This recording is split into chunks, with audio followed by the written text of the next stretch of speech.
Grade 10s, it is our last day of literacy test, little tutorials here. And we're ending with a big one. Today we're looking at the supported opinion paragraph piece. On the test, they're going to refer to it as the opinion essay. So let's have a look at what's required and what some potential questions might be.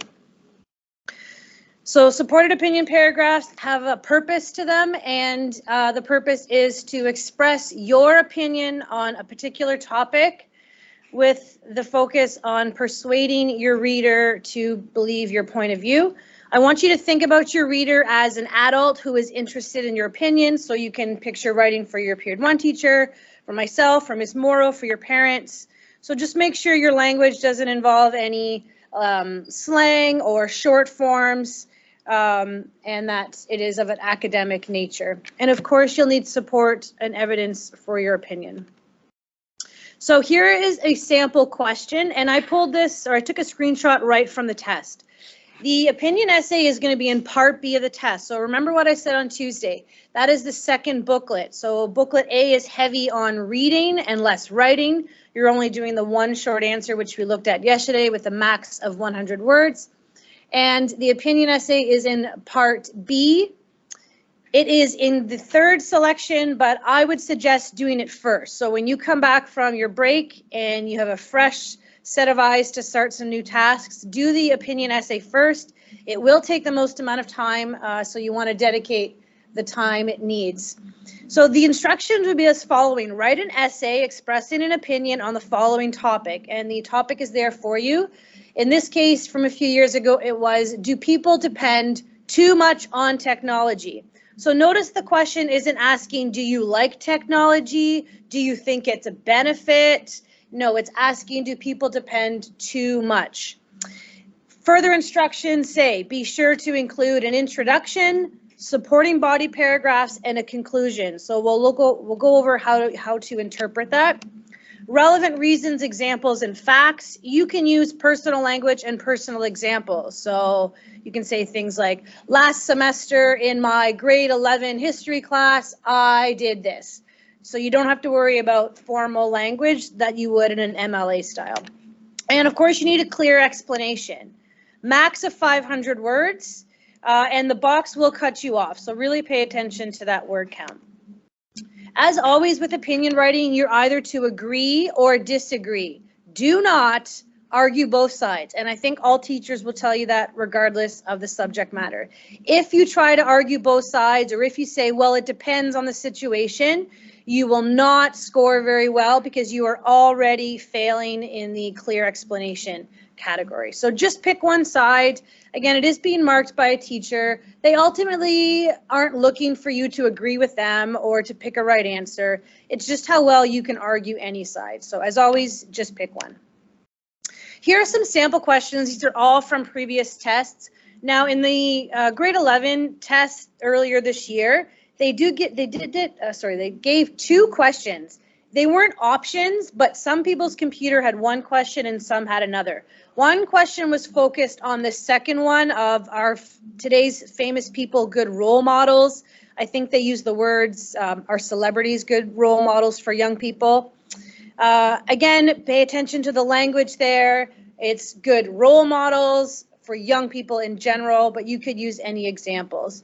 And the second question was focused on ways to reduce climate change. But if you want to look through these later, either as a class or individually students, you can just quickly go through, decide if you're a yes or a no, and then come up with 3 reasons. Here's how you're being marked. So you saw something like this yesterday for the short answer. This one's obviously longer. So of the 400 marks on the test, the opinion essay is worth 100. So of possible 400, this one writing task is worth 100 marks. 60 of those marks come from your ideas, and 40 come for how you organize your writing. Unlike yesterday's task, there's more than one passing example. So yesterday you had to score code 30 because the task was shorter. Here you can score either a code 40, 50, or 60. And what that means is it just allows for students of different writing abilities, interests, to do well.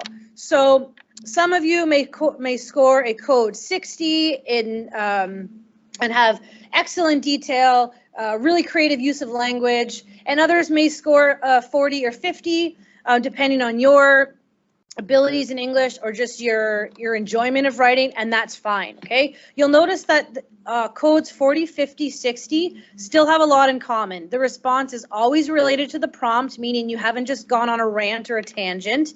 You have a clear, consistent opinion, and then the rest just differs in terms of types of examples and organization you have.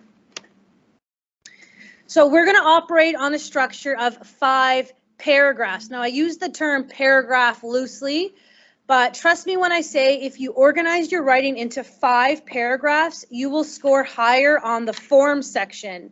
So your writer is looking for you to organize your ideas into 5. So please do that. Even if your introduction is only a sentence, which is absolutely okay, I still want you to indent the following paragraphs. Now, just a pro tip for you, the Chromebooks and the program for the test will not allow you to use the tab button, so you're going to have to space bar over, but always indent your writing. So let's look at the structure. As I mentioned, your paragraph only has to state your opinion and your 3 ideas. Some people are going to do this with 3 separate sentences, firstly, secondly, thirdly, and some of you are going to put it in 1 sentence. Personally, in my opinion, if you were to ask me, I would go with 1 sentence because it's quicker and it leaves you more time and more room in your actual body. Don't waste time trying to come up with a pretty introduction. You don't need points of development. You don't need a sophisticated thesis. You don't need a quote or a clever scenario introduction. Just get to the point. Again, you can use personal language. So in my opinion, or yes and no. So my recommendation is go with 1 sentence. Within the body paragraphs, this is where you're going to have most of your writing. So you're going to follow that same structure, point, proof, comment. But again, if you looked at the criteria, nothing in there comes from specifically having this format for your marks.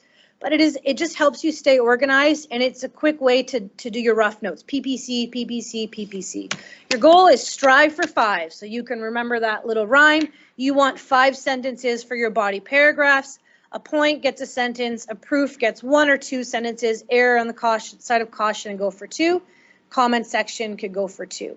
Again, your proofs can be personal examples, and you know what? You can even make them up. So if you want to say something like 87% of students at Corpus Christi think we should have period 1 starting at 9 o'clock. You can just make things like that up if it works within your details. So don't worry about, oh, I need to go online and find examples. No, you can just make up those details. Okay, and then your last paragraph, your concluding paragraph, keep it simple, 1 sentence, restate your 3 reasons, and restate your opinion. A little more information about point, proof, comment if you want to go over that. How to generate ideas, you can go over this individually. And I do want you to make sure before the test that you've thought of a way of how you can organize your writing. So you should have some little outline, roadmap, or plan. Maybe if you bring in a piece of paper, I would suggest writing PPC 3 times and just making a little note of, okay, these are my ideas, this is what I want to say. Few reminders, use transition words, choose one side, don't sit on the fence, clearly state your opinion, use all the space provided, and you're going to do great. If you want to, you can click this link and you can check out some examples from past tests. And again, check out a code 60, that level 4+++, and you'll see that it's not the same as a level 4+ in an English class. Again, we're not writing English essays, we're writing general opinion pieces. And you'll notice that those level code 60 students didn't have a long introduction or conclusion. They used the 1 sentence approach. So you're welcome to do that as well. Next week, you'll get a chance to practice in the test. If you ever need any help or teachers have any questions, you can always just let me know. Okay, so I'm going to stop sharing from there. Have a great Friday. Bye, everyone.